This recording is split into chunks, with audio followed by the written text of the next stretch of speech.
everyone, it's Misty here from TheJollyFatElf. Happy Friday. Thank you so much for joining me. In today's video, I have a Fresh Friday. So this series starts on Wednesday with Way Back Wednesday. So on Wednesday, I posted a video that I think was from 2020. I'm filming this before I film those videos, clearly. And in today's video, I am going to use that same image, but we're going to make a completely different card, and I'm so excited to share that with you. If you haven't already, I hope you'll consider subscribing. If you would just like leave an emoji, leave me a heart, leave some kind of comment down in the comment section below, I would really appreciate it. For some reason, YouTube is suppressing my videos, or I feel like they're being suppressed because my views just kind of tanked a little bit, and I've been producing content for the most part. So I would appreciate a like or a comment. That would be so very much, means so very much to me, excuse me. If you're new here, new to my channel, hey, hi, hello. This is a new series that I started. I've enjoyed it. It seems like you guys are enjoying it. So yeah, so in today's video, we are making a new card using the cute bunny image from Wednesday's video. And if you missed Wednesday's video, you can pause here, go back and watch that one and come back to this one if you want to. Yeah, okay. Subscribe if you haven't already. All of the doobly-doo in the description box down below. Let's head over to the craft table and we'll get started. Hello friends, happy Friday. So I just tried to do this voiceover and my brain is all over the place. I did have a treatment this morning, so I will maybe miss words, etc. And I apologize. I'm going to try to make this as seamless as possible, but if you know, you know, right?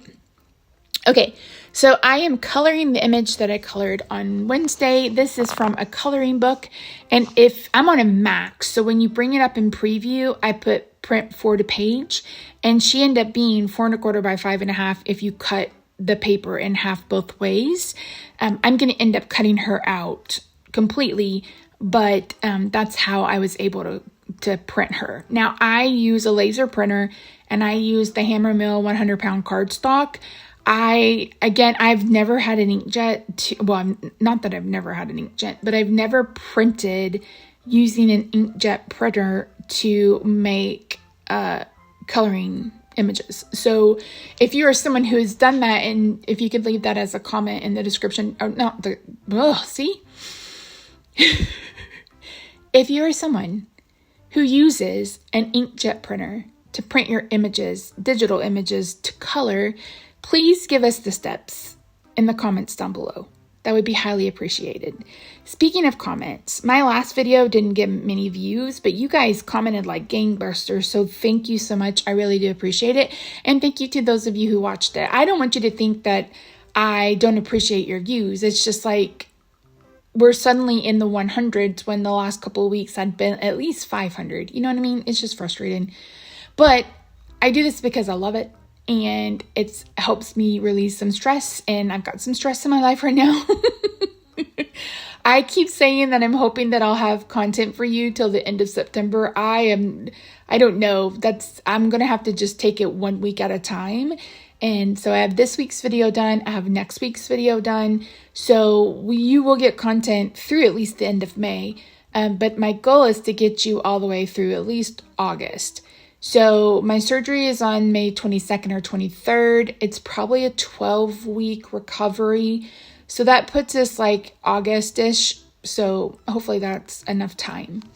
So for this image, it comes in grayscale, which I really hate. But the one thing that is helpful is the artist gives us the shadows.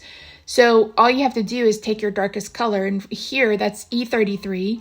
And I like to color darkest to lightest. So I went in, put down my shadows, and now I'm bringing in my other colors, which are E53, E51, and E50. Unfortunately, the E50 runs out, so I ended up bringing in E41. I really do wish that the author hadn't made it quite so gray, because it's just gray, and it has a really gray undertone. I don't love it, but I love how the image turned out. She is really, really cute. The sweetest little patchwork bunny. For her ears, I'm using R21 and R20. You guys see me use R20 a lot on when I do cheeks for Caucasian characters. And it's just a pretty color. So here I'm trying to decide on a color scheme, and I wanted to go in the completely opposite direction. You can see, and if you watch Wednesday's video, you can see here that I went bold and bright, a very vibrant pink and a very vibrant yellow, and I wanted to go the exact opposite. Initially, I thought I was going to do like aqua and pink, and then I was like, you know what, I'm just going to do aqua and purple. The only issue I have with Copic is their selection of purples is abysmal. And I really wish they would fix that or at least come out with some more. And if you know that they have, please let us know. I have thought about supplementing with Ohuhus, but I haven't taken a look at their purples to see what they have available. So if you're someone who has the Ohuhu, like the collection, and let me know if you like the purples more than you like the ones from Copic. Again, I am using the darkest color to add in my shadow. For purple, I'm using V17, 15, 12, 2, and 00. I don't remember. You'll see me write them down. You'll see me write them down. Again, not my favorite purples ever in my life, but I do think it turned out cute. And again, it doesn't help that the paper underneath is gray. I think the other one is like brown. I don't remember if I have both versions. I would have to go look. I can't believe I found her. I had to go back to Etsy and download it because I'm like, I know I have that image somewhere. But when I tell you, I have thousands of digital images and probably 50,000 papers. I mean, that one might be a little bit hyperbole, but I own a lot of digital stuff.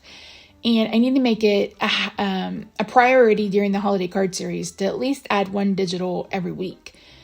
So for her ears, I decided that she's a patchwork bunny. So I wanted the white part of her ears and then the fabric on her cheeks to match what's on her dress. You're going to see me bring in some paint pens in a little bit to do that. I don't do it to scale, so I hate that. And the one thing that I did here that I really hate is I went over the thatching on her cheek with the darkest color, and I wish I'd skipped that part. So again, I'm coloring this from the darkest to the lightest to the inside. That gives us a nice highlight in the center, and it helps it look a bit more rounded. And that is what the illustrator has given us here. Isn't she so cute? Oh my gosh, she's so cute. I love her so much. So for my aquas, I brought in BG 11 and 10, and I ended just using 11 on her dress, and then I brought in 11 and 10, and then, what else did I bring in?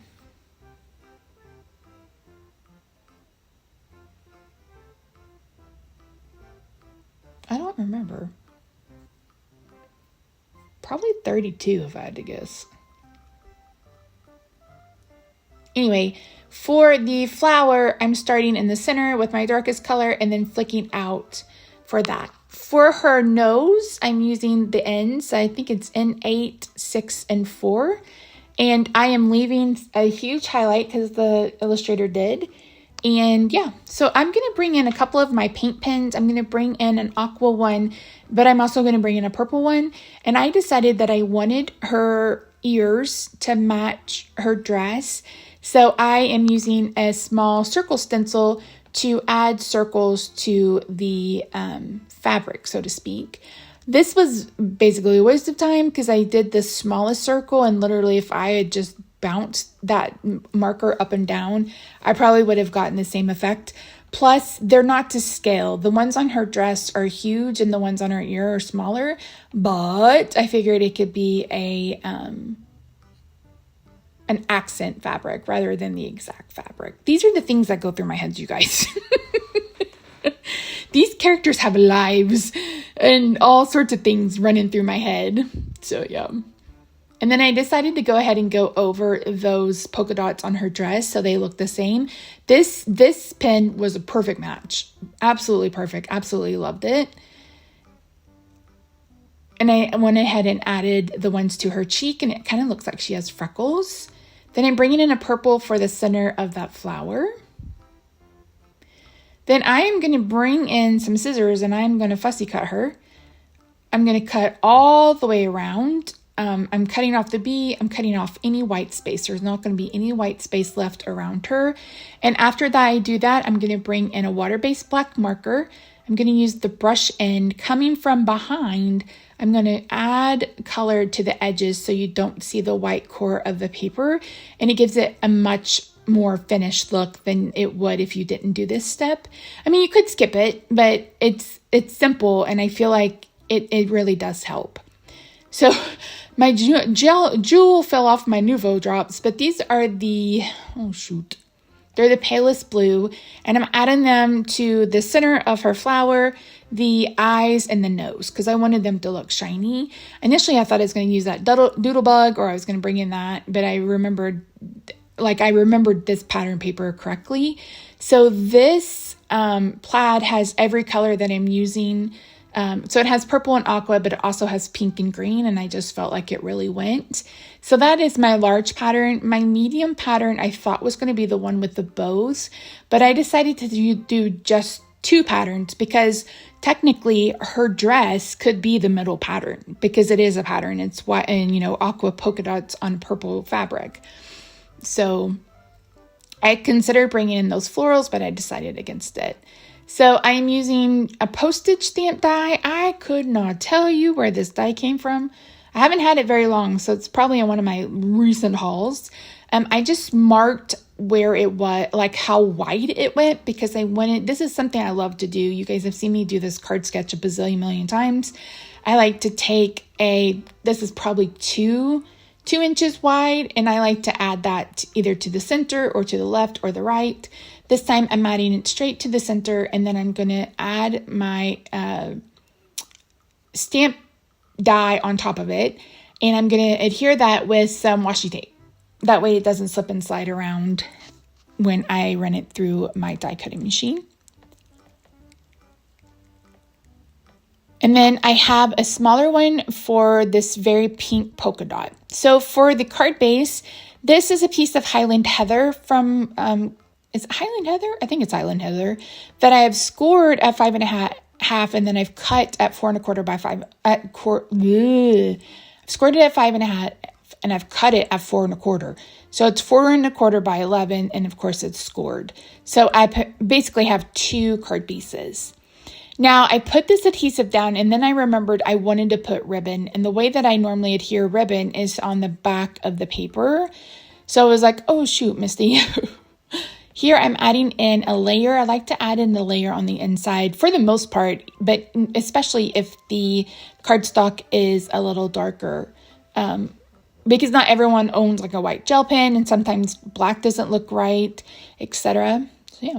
So I'm just adhering this ribbon to the foam tape, and then I'm going over the ribbon part with a little bit of that adhesive, just to have something to adhere to the card base. Now I fiddled with this for forever because the bottom and the top aren't aligned. So getting that in a good spot took me a hot minute. So our little girl is right here, and then I thought I was going to use a die cut from one of these, and I ended up using one that said happy. This could be a happy birthday card. It could be a welcome baby card. Like this could be really like any kind of card, kind of similar to the one that I showed you on Wednesday. I think this image is just so stinking cute. I really loved this You Are Loved, but that is a completely different tone of purple, and I just felt like it clashed with the other purples that I had going on, and so I skipped it. So this collection is, I think it's Happy Girl from Echo Park. If you sign up for their newsletter, they have sales all of the time. I swear every day they're having a different sale. But one thing that they like to do is a warehouse sale. And you can normally get a pad of paper for like $2.50, and you can normally get die cuts for like 50 cents a pack. So if you're someone who enjoys the Echo Park paper like I do, then I highly recommend. I really loved that little white one, but I didn't want to bring in the dots, like the scalloped at the bottom, because I'm already using the postage, and I didn't want it. I feel like it would look weird. So I just went ahead and brought in, I think it says happy. And here I was looking because the 6x6 pads come with the journaling cards. And sometimes I will use a journaling card as my sentiment. So I'm going to tie a bow using some of the satin ribbon, and then I'm going to cut off the ends. I couldn't find my lighter. Oh, here it is, right here in front of my face. Misty. It's like, when it's a satin ribbon, I like to barely burn the edges so it doesn't fray. But this one turned out perfect. And then I'm going to bring in some more of that Scotch foam adhesive and some tearing tape to adhere the bow. And then I'm going to use the adhesive on her. So we have 2 of these layers popped up, and then we're going to add an extra layer that is tall. So this would be one that you would either want to put a piece of cardstock on the front of it and maybe have it hand canceled, or send it as a package, or give it to someone in person. As you can see there on the left, I brought in some of those resin flowers that I picked up off Amazon 152 years ago. I felt like if there was a better time, a time to use these flowers, this is the perfect card to do that with. And there, as you can see, there's purples and there's whites and there's aquas, etc. So I like to use the tearing tape. I like to put it down and then put my bow on top of it. I feel like it adheres a little bit better than it does when I just use a glue dot. So I am putting some foam squares on the bottom of that sentiment, and I went ahead and adhere that to the card. I am looking for just some purple flowers that all match, and I ended up finding 4 that look like the daisy on her head. So I really love this. I was able to find 4, and I'm going to get those adhered with glue dots. And once I do that, this baby girl is done. I would love to hear your comments down below. Which one do you like better? Did you like the first one? Do you like this one better? I think next week we're doing a shaker card, so that'll be fun. And yeah, so that's it. So thank you so much for joining me. I really do appreciate it. If you haven't already, I hope you'll consider subscribing. Again, please leave me a comment. Even if you just leave an emoji, I really do appreciate it. It helps me, helps the channel, helps our community grow. And yeah, so all right, friends. I hope you have a good day, night, weekend, wherever you are. I love your faces, and I'll see you next week. Wednesday? Yeah, Wednesday for another video. Bye for now. Oh, before I forget, you can check out Planning with the Elf and my At Home with Missy channel. Those are listed down below. Okay, for real now. Bye.